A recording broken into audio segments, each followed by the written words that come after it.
बीडच्या गेवराईतील उकडपिंपरीमधील सिंदफणा नदीला पूर आला। अनेक घरं आणि दुकानांमध्ये पाणी शिरले तर शेतीचं देखील प्रचंड नुकसान झालेलं आहे।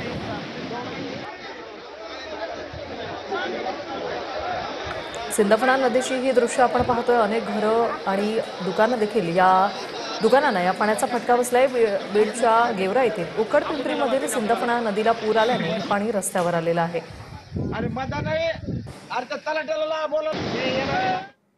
अहिल्यानगर जिल्ह्यातील पाथर्डी तालुक्यातील भवरवाडी गावात मुसळधार पावसामुळे नद्या नाल्यांना पूर आला।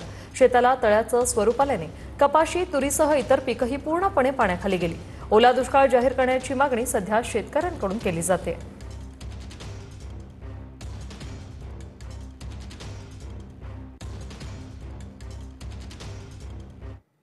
बीडमधील माजलगाव धरणाचे 11 दरवाजे उघडलेत। 80,000 क्युसेकने पाण्याचा विसर्ग सुरू आहे। सिंदफणा नदी आणि गोदावरी नदीपात्रात पाण्याचा विसर्ग सुरू आहे। नदीकाठच्या गावांना सतर्कतेचा इशारा दिला गेलाय।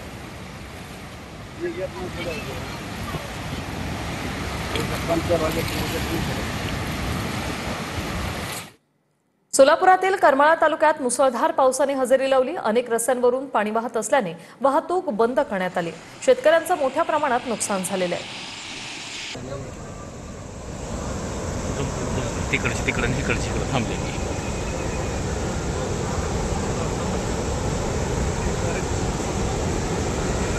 जीवन नंबर म्हणा की कशाला जीवन नंबर म्हणायचं, लहर असतं म्हणायचं।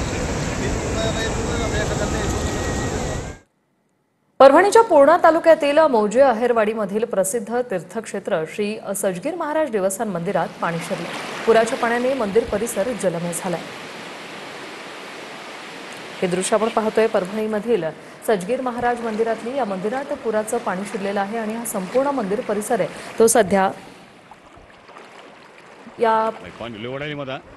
या मंदिराला पाण्याचा वेढा आहे। बीडच्या गेवराई तालुक्यातील बेलगावमध्ये शेती पिकं पाण्याखाली गेली। सोयाबीन पाण्यातच सडून गेल्यानं शेतकऱ्यांवर मोठं संकट ओढावलेलं आहे। जिल्ह्यातील 4,20,891 हेक्टर जमीन बाधित झाली आहे।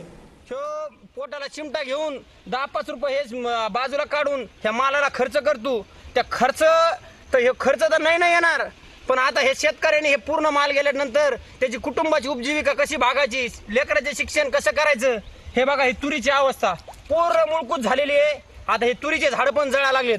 8 दिवसात ह्या तुरी 2 एकर तुरीमध्ये एक झाडही शिल्लक राहणार नाही, अशी परिस्थिती निर्माण। धाराशिवच्या परंडा तालुक्यातील कांदल गावात पावसामुळे शेती पाण्याखाली गेली, त्यामुळे शेतकऱ्यांचं मोठं नुकसान झालंय।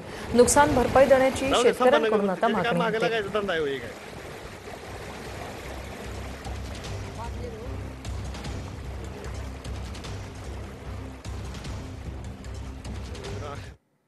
आता बातमी आहे जालन्यातून।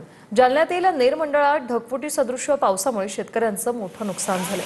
तिथे गिरिजा नदीला पूर आलेला आहे आणि शेतात पाणी साचल्याने तलावाचं स्वरूप प्राप्त झालंय। कपाशी आणि इतर पिकांचंही मोठ्या प्रमाणात नुकसान झाल्याने आता शेतकरी चिंताग्रस्त आहेत।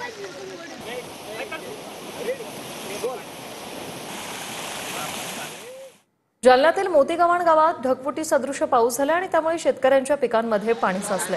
राजाकौंडी नदीला मोठा पूर आला आणि त्यामुळे नागरिकांच्या घरातही पाणी शिरले।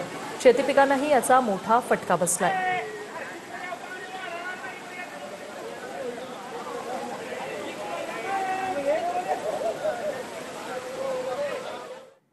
धाराशिवच्या परंडा तालुक्यात मुसळधार पावसामुळे चांदणी नदीने रौद्र रूप धारण केले। सिरसाव गावातील शाळा, सरकारी दवाखाना आणि घराघरात पाणी शिरलं। शेतकऱ्यांच्या शेतीचं मोठ्या प्रमाणात नुकसान झाले। लवकरात लवकर उपाययोजना कराव्या अशी मागणी सध्या सुरू आहे। परंडा तालुक्यात मुसळधार पाऊस झालाय। चांदणी नदीला पूर आलेला आहे। या पुराचं पाणी जे आहे ते रस्त्यांवर आलेलं आहे। सरकारी दवाखाना असेल, लोकांची घरं असेल, या घराघरात पाणी शिरले आणि शेतकऱ्यांच्या शेतातही मोठ्या प्रमाणात पाणी शिरल्यानं पिकांचं नुकसान झाले। लवकरात लवकर काहीतरी उपाययोजना करा अशी मागणी सध्या स्थानिकांकडून केली जाते। अनेक गाड्या या पावसाच्या पाण्यात अडकलेल्या आहेत। बुलढाण्यातील पैनगंगा नदीला पूर आल्याने चिखली रस्ता वाहतुकीसाठी बंद झालाय। येळगाव जवळील पुलावरून पाणी वाहतंय आणि बुलढाण्यात लोणार, सिंदखेड राजा तालुक्यात अतिवृष्टी झाल्याचं पाहायला मिळतंय।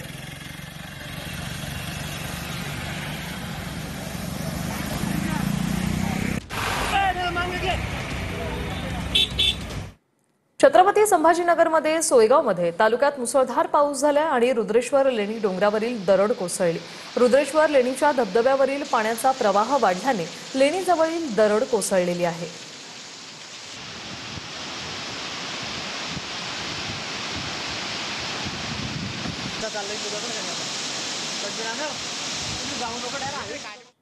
बीडच्या शिरूर कासार तालुक्यातील सिंदफणा धरण ओव्हरफ्लो झाले। धरणातून सिंदफणा नदीपात्रात पाण्याचा मोठा विसर्ग सुरू आहे। अनेक नागरिकांच्या घरांमध्ये पाणी शिरलं। परिसरातील शेती पिकाचं मोठ्या प्रमाणात नुकसान झालंय।